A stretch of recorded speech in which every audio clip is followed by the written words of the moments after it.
Ya, vamos a dar inicio entonces a lo que vendría siendo esta nueva charla de de la IHR-YPN. Bueno, esta charla está titulada Agua y glaciares en la NDC, que la NDC es lo que se llama la contribución determinada a nivel nacional. Nuestra invitada es Pamela Po, y bueno, les voy a hablar un poco de Pamela. Ella es administradora pública de la Universidad de Concepción, tiene un magíster en Sociología de la Universidad Arcis, un diplomado en Ecología Política y Metabolismo Social del Consejo Latinoamericano de Ciencias Sociales, un diplomado en Derechos Humanos, Empresa, Extracción de Recursos Naturales y Políticas para el Desarrollo de la Fundación Henry Dunant. También es consultor independiente en políticas públicas, como dice acá, en materia medioambiental, agua, residuos, energía y minería. Es experta en relacionamiento, comunicación y ciencia política, sustentabilidad y asesoría a tomadores de decisión.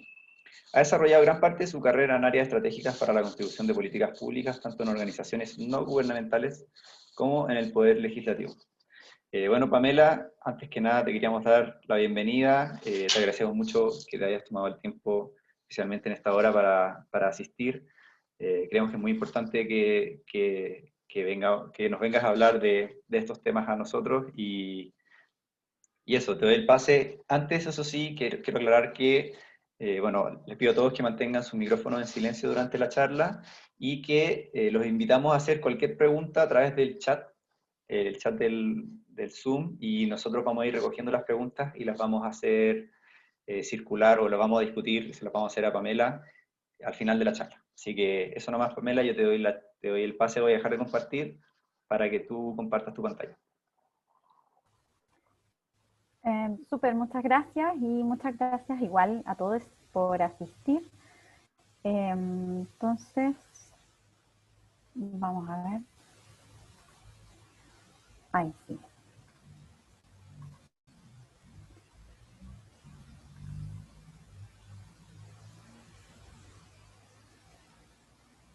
Ahí se ve, ¿cierto? Sí, ahí se ve perfecto. Ahí está.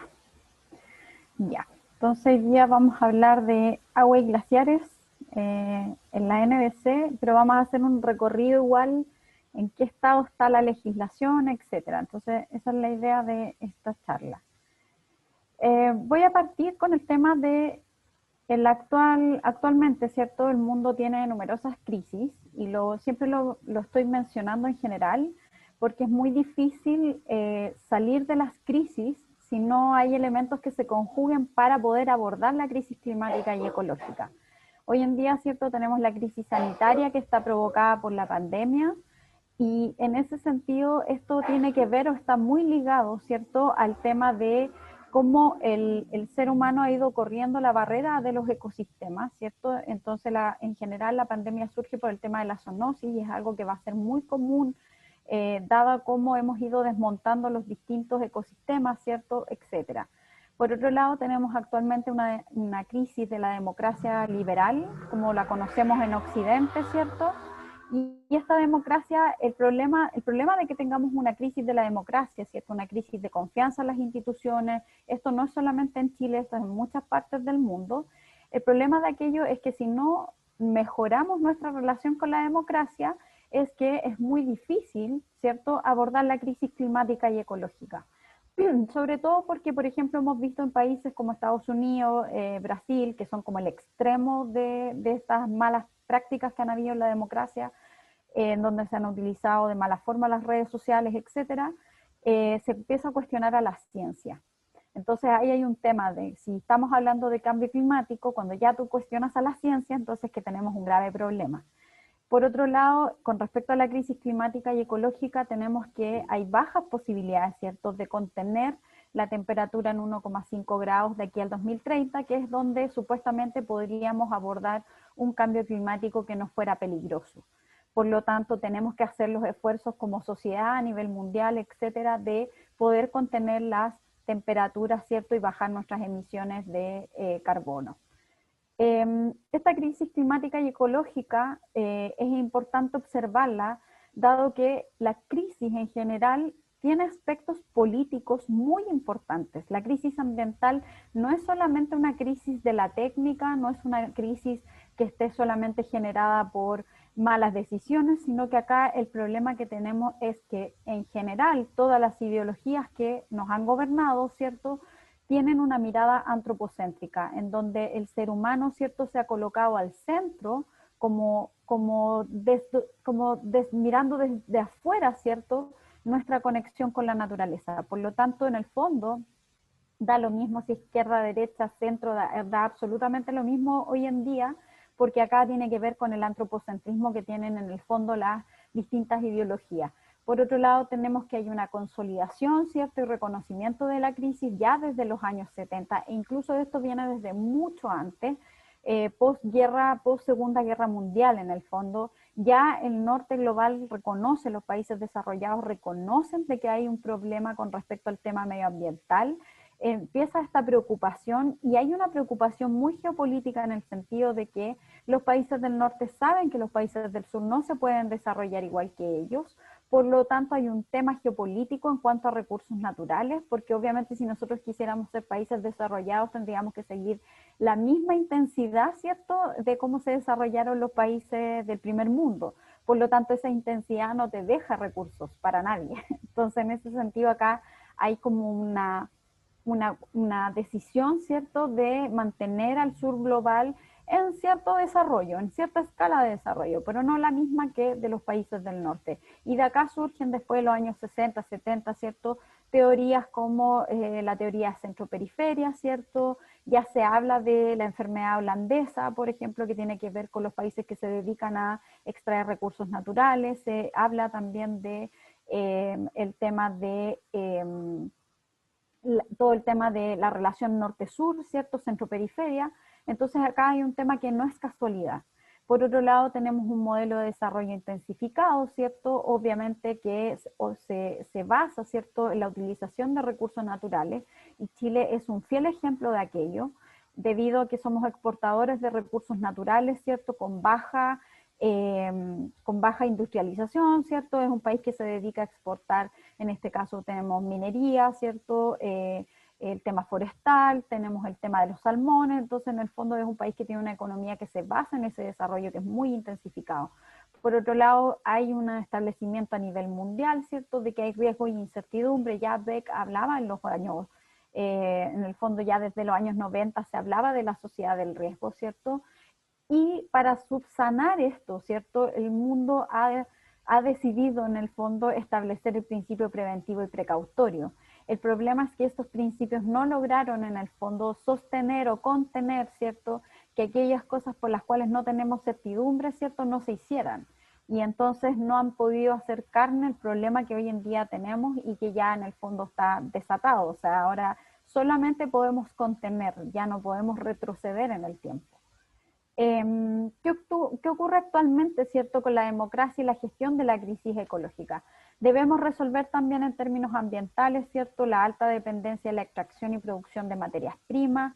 Falta una mirada estratégica. En general, la planificación en Chile nunca ha tenido una planificación de largo plazo, sino que ha sido una planificación no a través de las décadas, sino que ha sido netamente una planificación en la cual se mira gobierno a gobierno, entonces viene un gobierno, cambia lo que hizo el gobierno anterior, etc. El rol del Estado, ¿cierto?, ha sido un Estado más bien pasivo, acotado, ¿cierto? No es un Estado que gestione, sino que es un Estado que tiene un rol muy acotado, incluso muy acotado en materia de fiscalización, y es impulsor además, ¿cierto?, de en materia legislativa facilitar, ¿cierto?, que el modelo se lleve a cabo. Hay una profundización del extractivismo en el país y en la región en general. Podríamos calificar cada país, podríamos describirlo desde qué material de la naturaleza está en el fondo extrayendo. Podríamos mencionar que en Colombia es el carbón, ¿cierto? Por otro lado, podemos mencionar que en Brasil es el tema de la industria cárnica, la soya en Argentina. Entonces, cada país tiene como provee de algún tipo de recurso natural, ¿cierto? De algún tipo de recursos a los países del norte. Hay alta conflictividad ambiental. De hecho, el tema de Escazú no es casualidad que se quiera proteger, ¿cierto?, distintos defensores del medio ambiente. Esto porque efectivamente donde hay recursos naturales te estás enfrentando con empresas, con inversiones, con recursos, con decisiones geopolíticas, etcétera. Entonces hay alta conflictividad ambiental, ¿cierto? Y también muertes de defensores de la naturaleza. Entonces es porque el área de América Latina en general es rica en recursos naturales o bienes de la naturaleza, me gusta más esa acepción. Por otro lado, todas estas razones, todos estos problemas son importantes de resolver, pero es muy difícil de resolver, ¿cierto? Si tenemos democracia e instituciones debilitadas. De hecho, yo podría decir que la actual democracia que tenemos en Chile está tan debilitada que de hecho la decisión, ¿cierto?, del país de no firmar el acuerdo de Escazú tiene que ver con esto, dado que hay una mala comprensión de lo que es las relaciones internacionales, una mala comprensión de los tratados internacionales y de cómo en el fondo el país no necesariamente pierde soberanía. ¿Cuál es el contexto climático del país, cierto? El país cumple con 7 de las 9 vulnerabilidades de la Convención Marco de Naciones Unidas, ¿cierto? Contamos con áreas costeras de baja altura, zonas áridas y semiáridas, zonas de bosque, propensión a los desastres naturales, sequía, desertificación, ¿cierto? Zonas urbanas con contaminación, etcétera. Entonces, todas estas vulnerabilidades, Chile es como un país isla en el fondo, nos van a afectar gravemente y en este caso, si bien nosotros tenemos que bajar nuestras emisiones, ¿cierto?, de carbono para cooperar, ¿cierto?, dentro del contexto internacional con el tema de las emisiones, la verdad es que nuestro problema tiene que ver con no con mitigación, sino con adaptación y resiliencia en el fondo. Y lamentablemente este es un tema que es muy poco abordado, como vamos a ir viendo más adelante. ¿Cuál es el marco legal vigente, cierto, en materia de aguas o hídricas, cierto? Hoy actualmente, cierto, nos rige la Constitución de 1980, si bien esta ha tenido reformas, numerosas reformas, cabe decir que en el fondo la estructura original de la Constitución, la verdad es que no ha cambiado de fondo, sino que se han ido haciendo algunos que otros ajustes, la verdad. Y lamentablemente esta constitución en materia hídrica, ¿cierto? Si bien aborda, le da la posibilidad al legislador, ¿cierto?, de decidir qué hace con los derechos de aprovechamiento de agua, lamentablemente queda la garantía constitucional del artículo 19, ¿cierto?, número 24, inciso final, que los derechos de aprovechamiento de agua, porque no es el agua, sino que son los derechos de aprovechamiento los que en el fondo van a constituir propiedad. Eso para la actual crisis climática y ecológica que tenemos es una tremenda traba, dado que el Estado no puede hacer gestión sobre las aguas, sino que a lo más podemos fiscalizar, se puede hacer una que otra cosita, pero la verdad es que en materia de fondo no se puede abordar. Por otro lado, tenemos el Código de Aguas del 81, yo creo que una de las cosas más graves que sucede es que separa el agua de la tierra, dado que la Constitución del 80 fija un modelo económico y ese modelo económico requiere de separar el agua de la tierra. Entonces, en ese sentido, no existe, ¿cierto?, en la Constitución, o sea, en el Código del 81, no existe un abordaje, ¿cierto?, desde la lógica de la priorización de los usos del agua, tampoco aborda los distintos usos, sino que es un código que es bastante agrario, que tiene una lógica agraria, ¿cierto?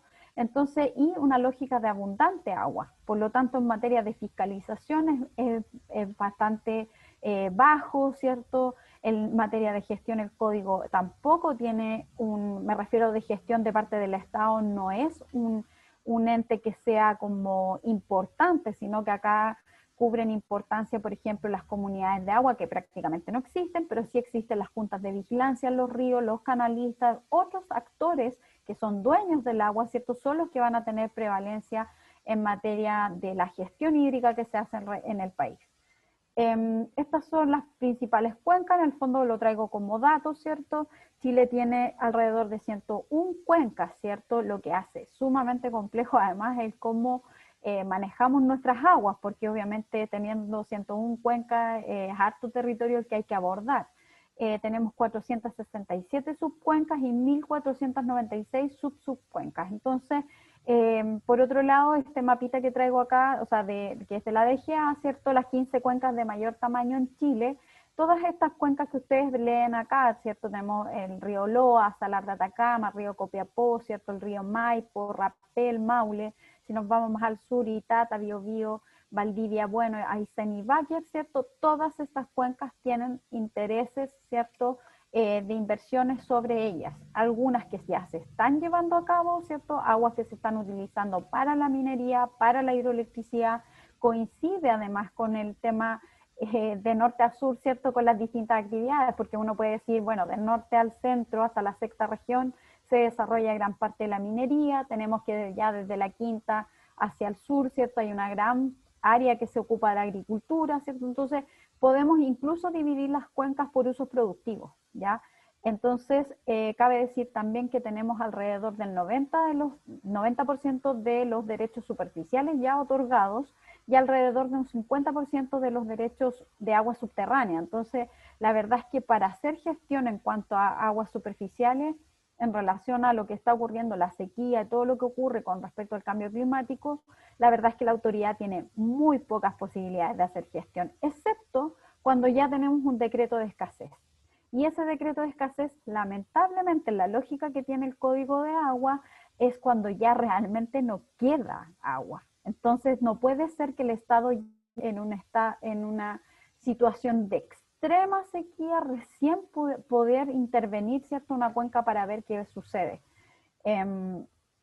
Acá tenemos, ¿cierto?, ya una representación de cuencas por región o por macrozona, ¿cierto?, que es un poco el recuadro que les mostré anteriormente, un poco más desglosado en cuanto a los kilómetros que representa cada cuenca, ¿a qué equivale? Por ejemplo, tenemos que el río Loa tiene alrededor de 33 kilómetros, ¿cierto?, cuadrados, creo que dice ahí, pero en el fondo tiene que ver con la superficie que se ocupa. De hecho, el río Loa es uno de los más largos de Chile y es uno de los que debiera ojalá correr, y lamentablemente es un río que prácticamente ya no se ve.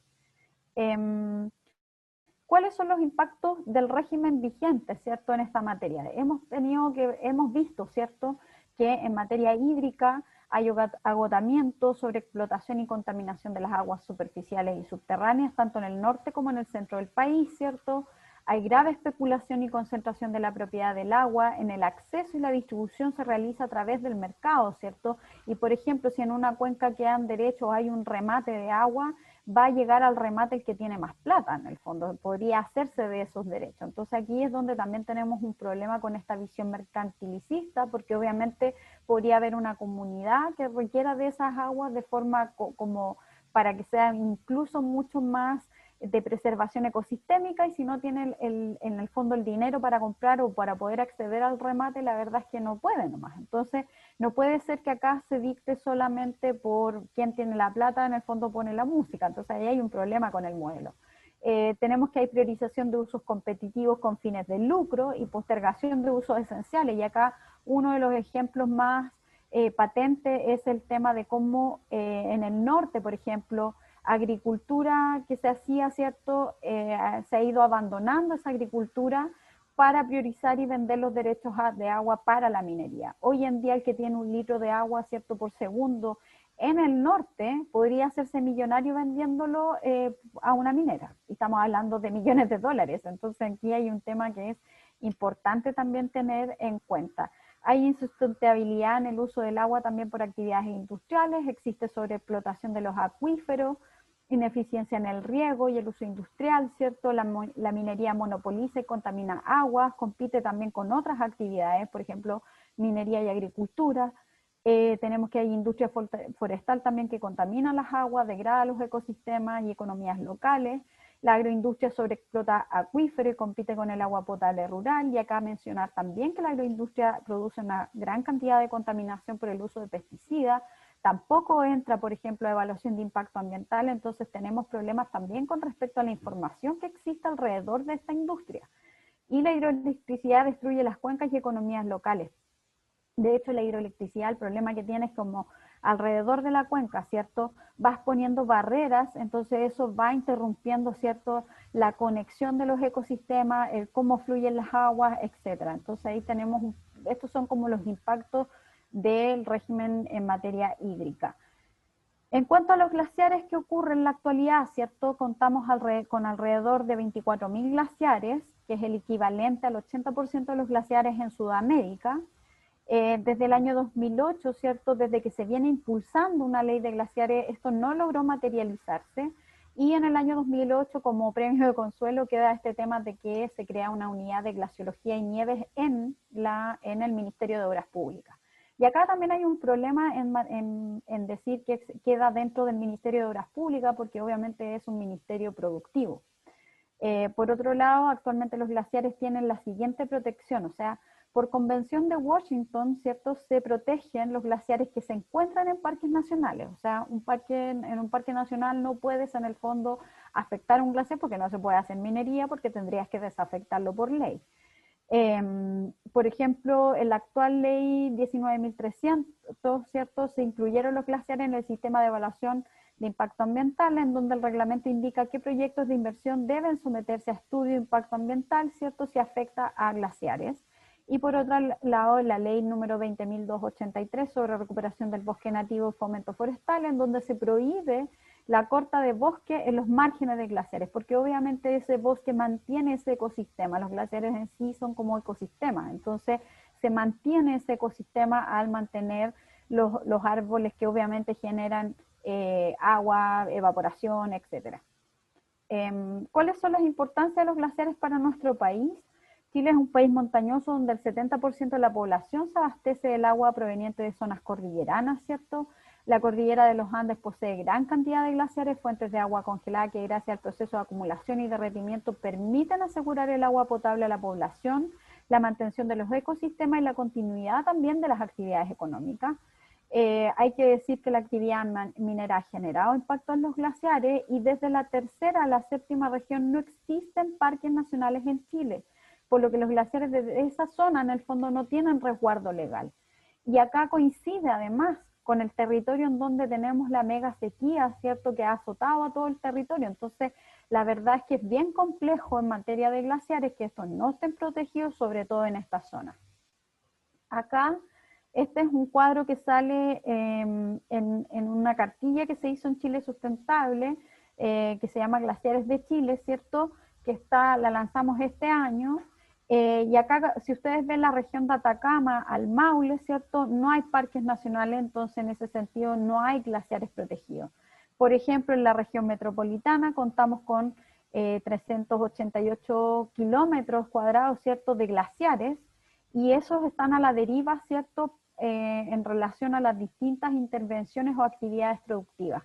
Tenemos que la región de O'Higgins lo mismo. Y en estas dos regiones, ¿cierto?, tenemos que se desarrolla o está gran parte de las reservas de cobre del país, y entonces ahí es donde tenemos un choque con la minería, ¿cierto?, dada la cantidad de glaciares que existen y la provisión de agua que depende de los glaciares. ¿Cuáles han sido los impactos, cierto, en los glaciares, cierto? Hay que decir que los impactos de los glaciares son de orden antropocéntrico, tanto porque el cambio climático lo es, ¿cierto? Y si bien el cambio climático es una de las formas en que más afecta, ¿cierto?, a los glaciares, porque al aumentar la temperatura, obviamente estos se van derritiendo de forma acelerada. También tenemos que la contaminación atmosférica de las grandes ciudades, o sea, por ejemplo, Santiago es un motor de encendido de forma permanente, entonces es una ciudad que está con constante polución, y esa polución llega incluso a los glaciares. Y por lo tanto este polvo hace que se vayan derritiendo también más rápido. Pero en el caso chileno también en específico, la actividad minera ha generado impactos en ellos, ya que se encuentra donde se desarrolla la minería, ¿cierto? En la parte de las cabeceras de cuenca existen glaciares. Y estos han sido afectados por la construcción de caminos, por las tronaduras cerca de los glaciares. Las tronaduras producen vibraciones, y por lo tanto el glaciar también eso lo va subsumiendo, se puede subsumir, se puede afectar, ¿cierto? El polvo en suspensión que se deposita en ellos. También el tema de la remoción con maquinaria pesada, no olvidemos Pascualama, que Pascualama incluso, me acuerdo que en un reportaje de TVN se esperaba remover completamente los glaciares con palamecánica, y prácticamente era como los vamos a llevar un poco más allá. Y también el tema del depósito de estériles. Obviamente la minería, como se desarrolla en altura, ¿cierto?, ocurre que obviamente se encarecería llevar el material a otro lugar, entonces a veces han ocupado los glaciares para dejar como depósito de estériles sobre ellos, glaciares de roca, etcétera. ¿Cuáles son los proyectos mineros que más han impactado, cierto, a los glaciares? Han sido la cuenca del río Huasco, cierto, con la mina Pascualama, que era de Barrick. El lugar del proyecto tenía también un botadero en Nevada Norte, ubicado en la cabecera del río Estrecho, que cubriría uno de los glaciares, ¿cierto? En la cuenca del río Choapa, ¿cierto? Con la minera Los Pelambres de Antofagasta Minerals. Muchos glaciares de roca han sido afectados por remoción, depósitos de estériles y construcción de caminos.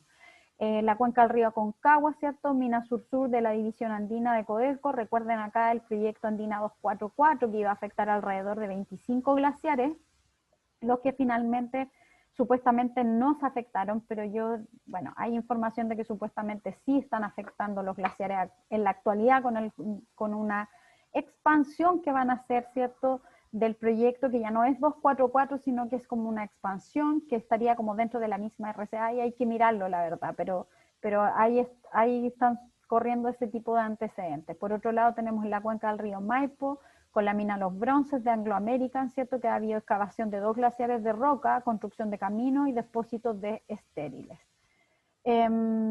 Acá hay un recuadro que es del 2012, ¿cierto?, que se hizo en otra cartilla que se hizo de glaciares, que es del año 2012, que se basa en la información de los glaciólogos de Brenning y Azócar, ¿cierto?, que han hecho estudios sobre glaciares de roca, sobre todo, en donde está la cantidad de intervención, ¿cierto?, en cuanto a kilómetros y el agua perdida que sería. Por ejemplo, uno de los más mal portados es la división andina Codelco, ¿cierto?, que ha removido alrededor de 2,6 kilómetros cuadrados de glaciares rocosos, ¿cierto?, y esto ha generado la pérdida de 22 millones de metros cúbicos en el fondo de agua. Entonces, esa es la gravedad de que en el fondo se intervengan los glaciares. Tenemos que, en cuanto a políticas públicas, ¿cierto?, la legislación, ¿cierto?, para abordar el tema de cambio climático y la relación que existe con el agua, ¿cierto? Tenemos que actualmente está la reforma al Código de Agua, ¿cierto?, que es el boletín 7543-12.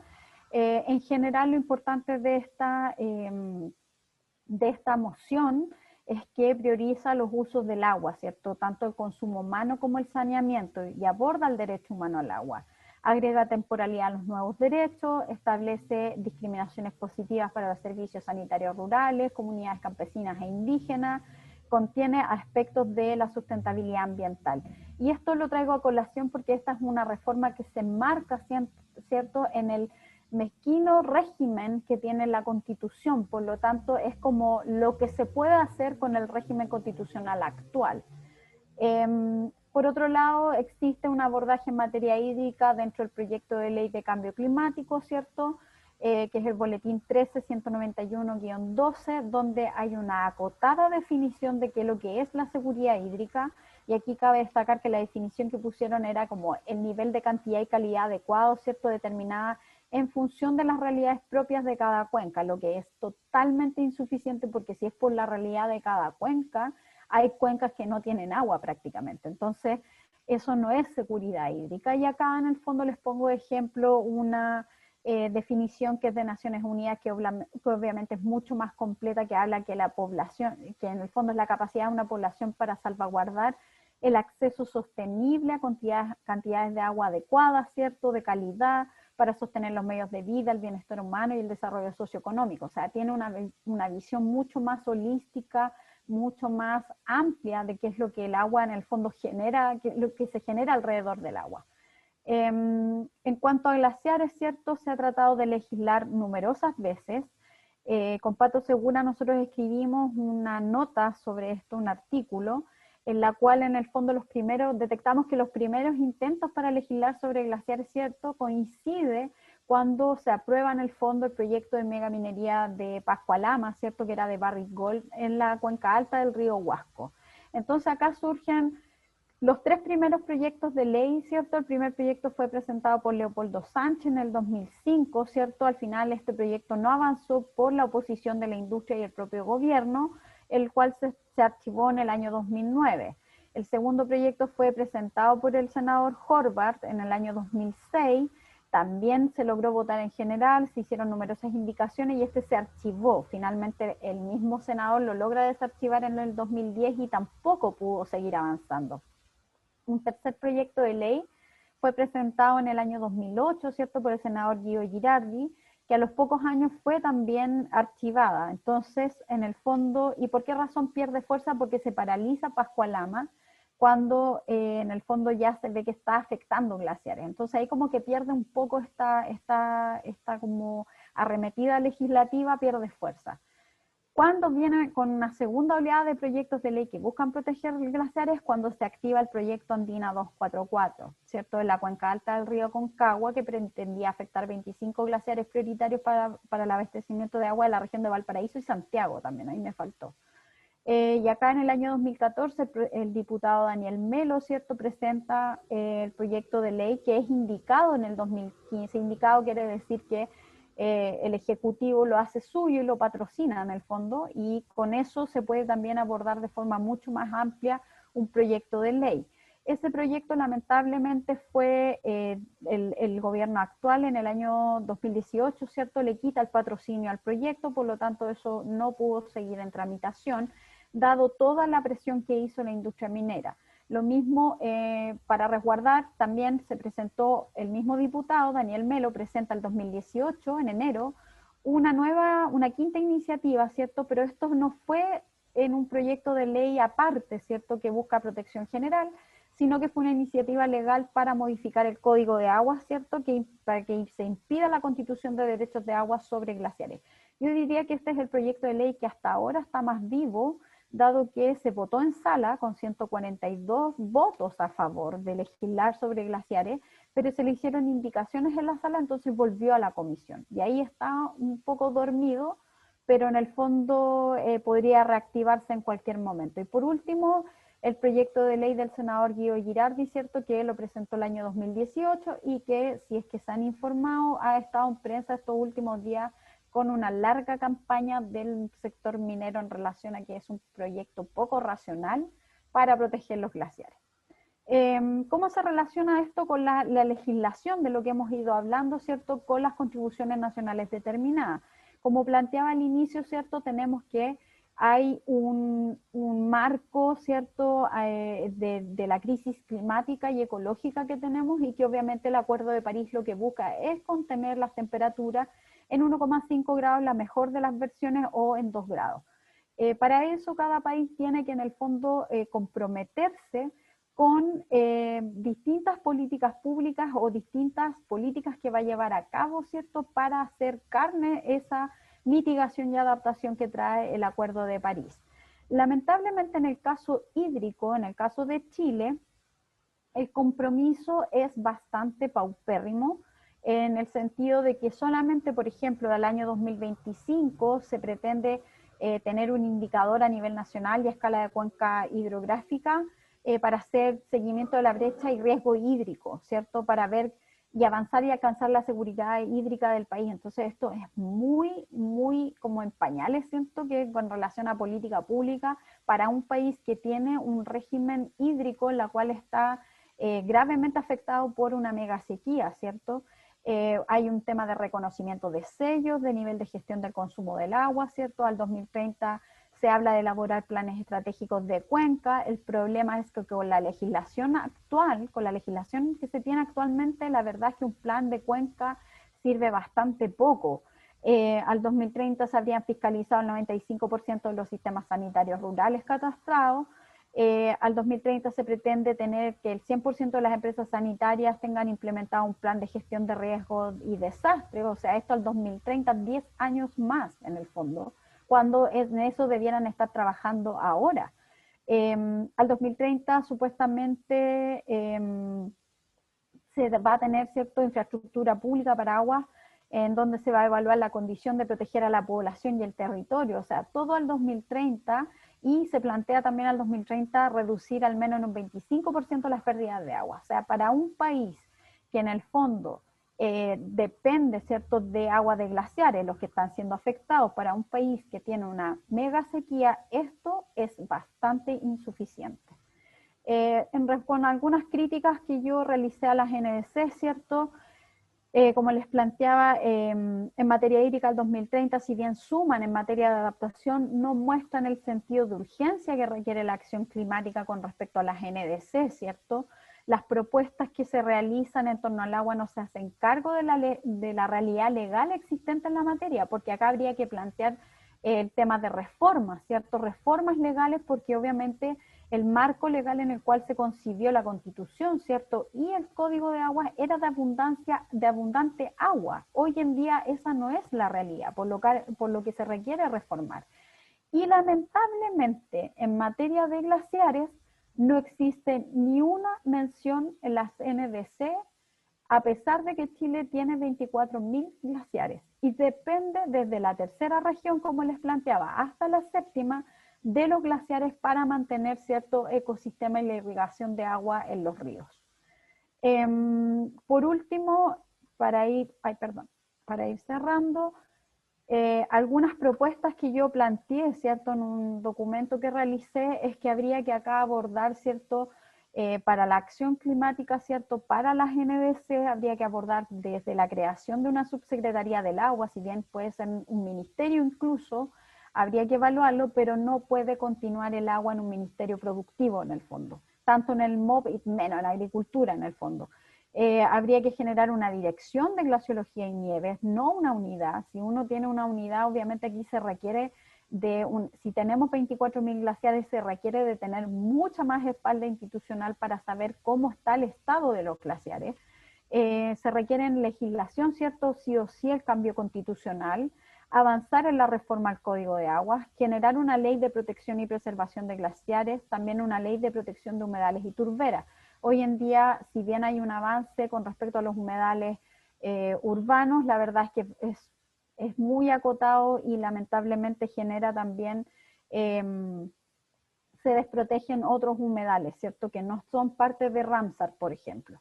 Se requiere con celeridad la tramitación del proyecto de ley de biodiversidad y áreas protegidas, porque este servicio va a tener la posibilidad de proteger tanto dentro como afuera, ¿cierto?, de las áreas protegidas, ecosistemas. Y por último, en materia de preservación y conservación, se requiere fijar caudales ecológicos para las aguas superficiales, tanto para antiguos y nuevos derechos. Ya no podemos hacer como esta vista gorda con respecto a los derechos antiguos. Se requiere conservar los humedales costeros y urbanos. Se requiere generar una moratoria en la intervención de estos humedales, ¿cierto? Restaurar ecosistemas con especies nativas, proteger las cabeceras de cuenca en cuanto a glaciares y la implementación de los ODS 2030 y soluciones basadas en la naturaleza. Ya con eso podríamos empezar un poco a hablar de una verdadera adaptación, ¿cierto?, y resiliencia para un país que va a ser tremendamente afectado por el cambio climático.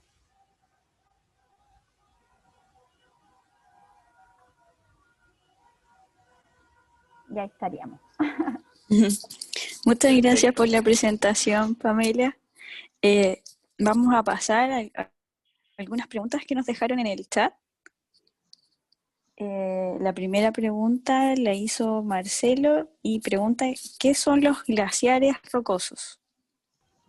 A ver, los glaciares rocosos son los glaciares que no son blancos, ¿ya? Son los que yo, no sé si vieron una de las láminas, mostré donde se habían hecho caminos. Estos tienen como una capa como de tierra, ¿cierto?, piedras encima.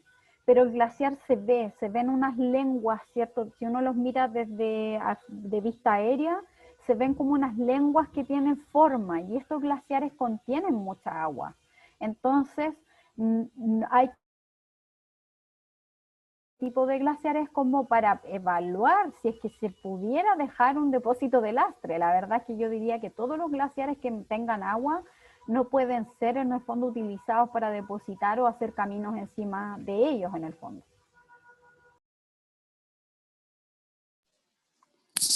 Muchas gracias por la respuesta. Vamos a seguir con la siguiente pregunta, que la Hace Max, dice que si ves la necesidad de pensar en un ministerio del agua o qué tipo de institucionalidad sería una buena forma de abordar el problema hídrico. Bueno, es igual lo mencionaste al final de la presentación, pero la pregunta se hizo antes. Entonces, por eso no sé si quieres agotar algo más. Sí, solo acotar, no sé si un ministerio del agua, la verdad es que creo que generar un ministerio es una tremenda como infraestructura que hay que hacer a nivel país, en el fondo, en todas las regiones. Pero sí creo que si bien no es sobrecargar como el tema de generar un ministerio porque requiere mucho personal, etcétera, y hay que pensar en la gestión lo más mejor posible, creo que sí sería interesante, por ejemplo, mirar desde una subsecretaría dentro del Ministerio de Medio Ambiente, por ejemplo. Ahora, siento tomates que me pueden llegar en relación a que, claro, el Ministerio de Medio Ambiente el problema que tiene es que le faltan dientes. Entonces, pero ahí ya no es un problema de dónde está el agua, sino que es un problema de cuántos dientes le agregamos al Ministerio de Medio Ambiente en el fondo, de cuán poderoso lo hacemos. Hoy en día es un ministerio que está con otros ministerios sobre él y ahí eso se puede ver de forma muy, como dijera, evidente en relación a que los ministerios productivos toman decisiones en conjunto con el Ministerio de Medio Ambiente a través del Consejo de Ministros, de la sustentabilidad. Entonces ahí tiene una traba este ministerio. Pero creo que con el tema constitucional ese equilibrio de poder podría en el fondo equilibrarse y no tener la balanza tan desmedida por lo otro. Pero sí creo que hay que tenerlo en un ministerio, las aguas hay que mirarlas ya desde un ministerio que no sea productivo, sino que piense en la conservación de los ecosistemas, etcétera. Ya, entiendo. Muchas gracias.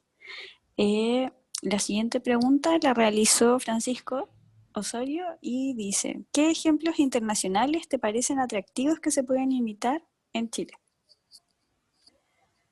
A ver, viéndolo como en similitud de legislación, siempre se pone de ejemplo el caso australiano, en la cual también existen los derechos privados, ¿cierto? Pero ahí se ve, por ejemplo, una arquitectura legal en donde existen los derechos privados, pero también existen muchos derechos de agua en manos del Estado. Entonces el Estado puede hacer gestión con esa agua.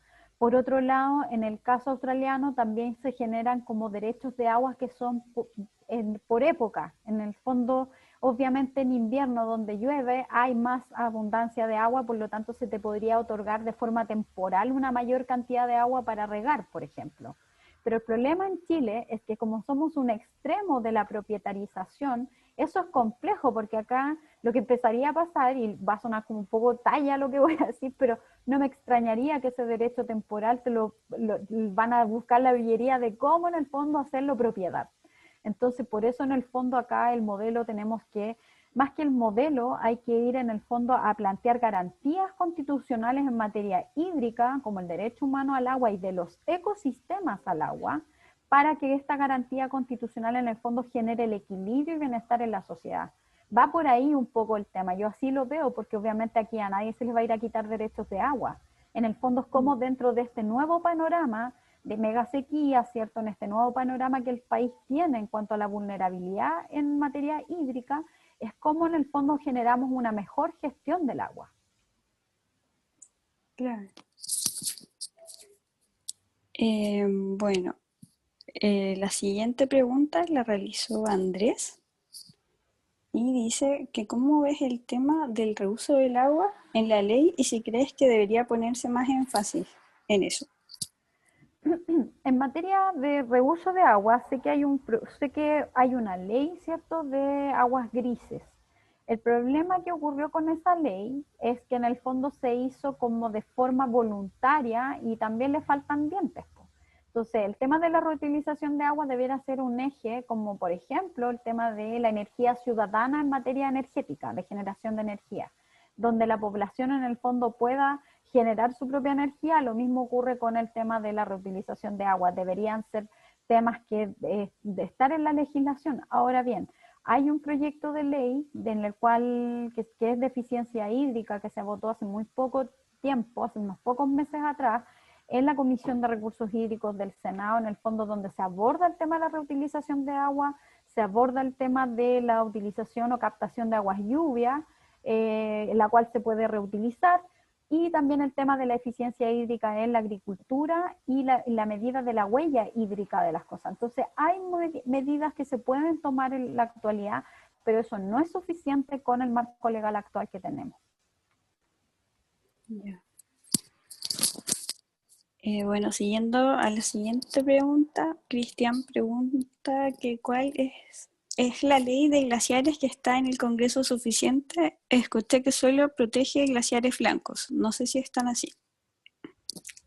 La ley de glaciares que presentó Guido Girardi protege todos los glaciares, rocosos, blancos, varios.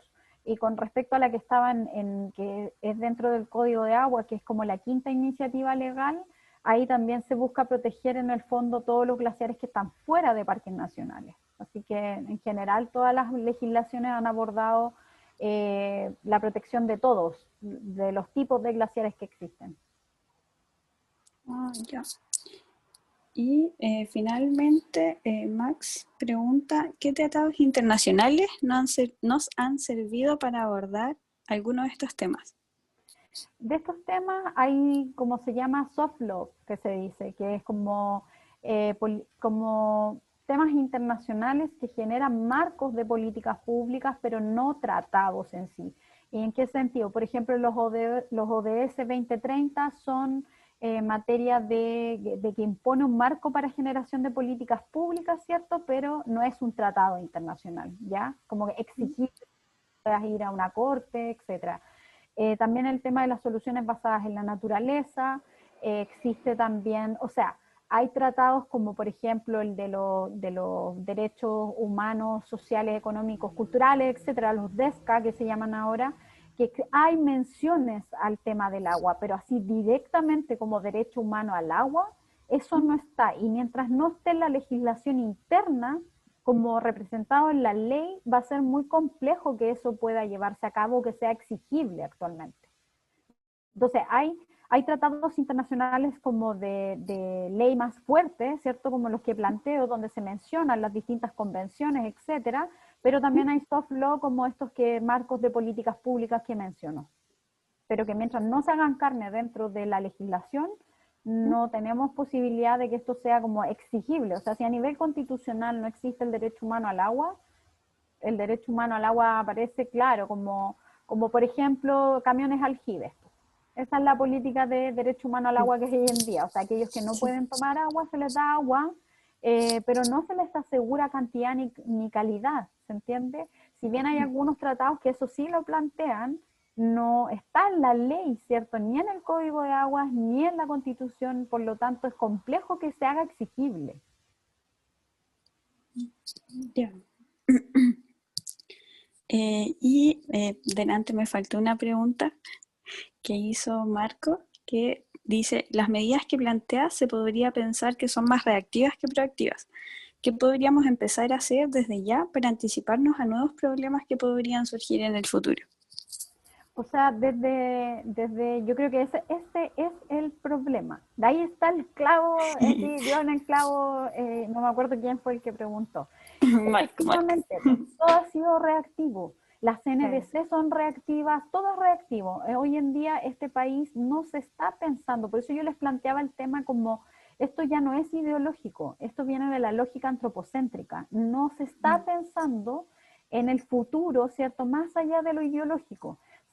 No se piensa de aquí, ¿qué hacemos de aquí a 10 años? ¿Cómo en el fondo convivimos con el cambio climático que se nos viene?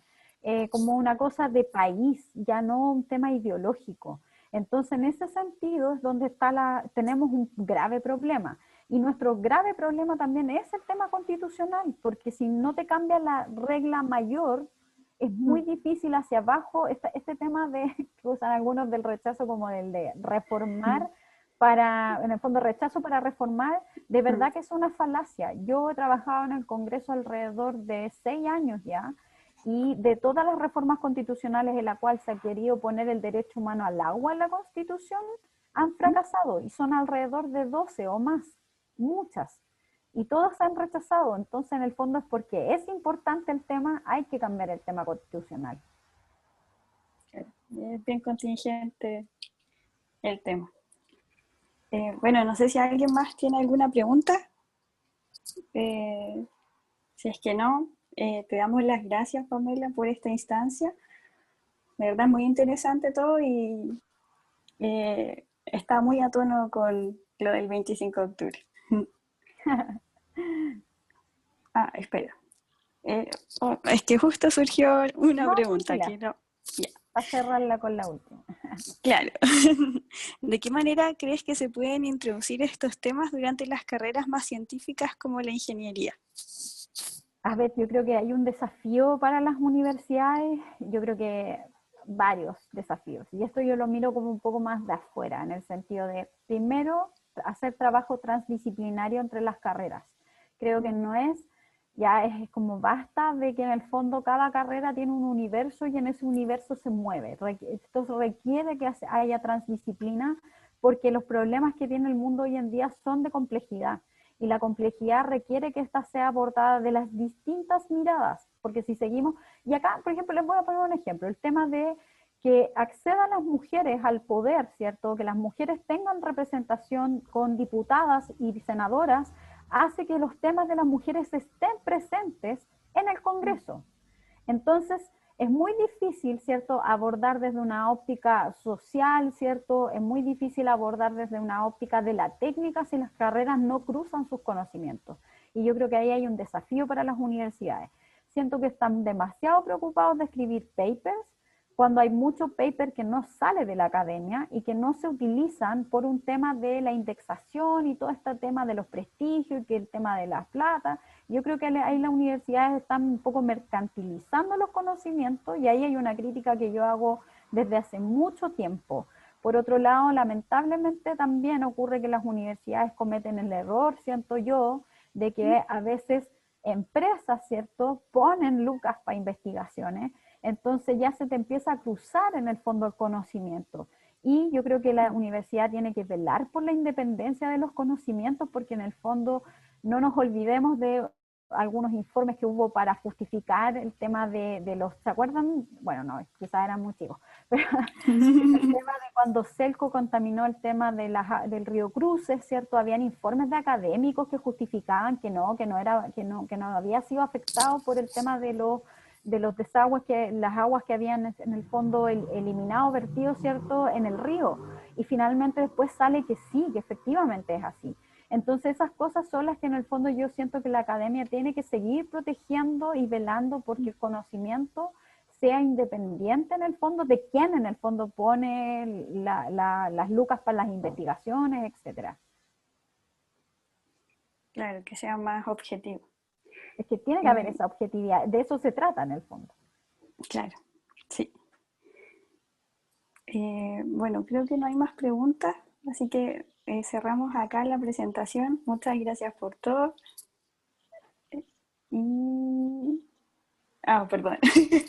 Es que nuevamente surgió un comentario de Victoria. Dice que el tema de los papers es muy cierto, que se puede pensar en una ley que haga a las empresas transparentar su información. Por ejemplo, en temas de monitoreo. O sea, yo creo que todo con transparencia, ¿cierto? Con métodos con respecto a los papers, yo creo que, bueno, ahí hay que ver cómo se hace. Yo creo que son súper necesarios, pero también hay mucho conocimiento que como que ya no se tiene objeto, no podemos seguir haciendo las cosas por hacerlas. Acá hay que darles objetivos para que sirvan, por ejemplo, para temas de política pública, para temas de los tomadores de decisión. Si, por ejemplo, hoy en día en Chile se quiere plantear el hidrógeno como un nuevo material a exportar, que me parece horrible que sea solo para exportación y que no haya un desarrollo real en el país del hidrógeno, sería interesante ver qué agua van a ocupar. Si es hidrógeno verde, bueno, va a ser con agua dulce o van a desalar. Entonces, en desalinización, ¿quiénes están escribiendo los papers en Chile hoy en día? ¿Dónde está el acceso? ¿Dónde están esos papers para que lleguen a los tomadores de decisión, por ejemplo, que van a tener que legislar sobre aquello? Entonces ahí hay un tema de que la técnica se tiene que cruzar con lo político. porque si no, no sirve. O sea, sirve para el que lo quiera escribir una tesis, pero no sirve en el fondo para construir política pública, que es lo que hoy en día se requiere para poder hacer buena política pública. Claro.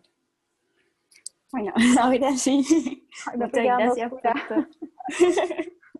Muchas gracias por todo, Pamela. Te agradecemos como organización y también les agradecemos a los asistentes.